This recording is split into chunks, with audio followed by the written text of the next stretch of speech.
Russia strongly condemning now Pyongyang for carrying out a controlled explosion of a nuclear device. This after North Korea confirmed its third underground nuclear test aimed against what it called, quote, outrageous U.S. hostility. Details now from RT's Anissa Nawe.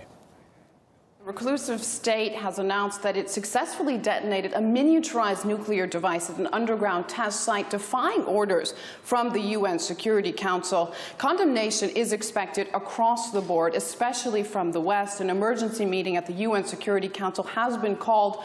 Ban Ki-moon and South Korea have already been vocal about their very serious concerns. Now, the main issue is that this puts North Korea one step closer to its goal of building a nuclear warhead small enough to mount on a long-range missile capable of reaching the United States. It's still early in Washington, but this is seen as a direct threat from a direct message, I should say, from new leader Kim Jong-un to President Obama just hours before he gives his annual State of the Union. Surely President Obama will react somehow, most likely by threatening more sanctions and further isolation. The big questions are, is that enough to, one, deter North Korea from its nuclear ambitions, and two, is that the right method, threats, if there is a real danger of nuclear activity?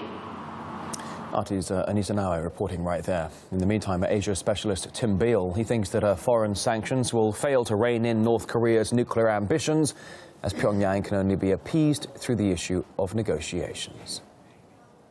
I don't know if anyone in the American top elite really thinks they will have an effect. They say they claim they think they will, but it's really uncertain. No country really changes policy under sanctions if the alternative, if what has been required of them is worse than the sanctions, and that is the case with North Korea.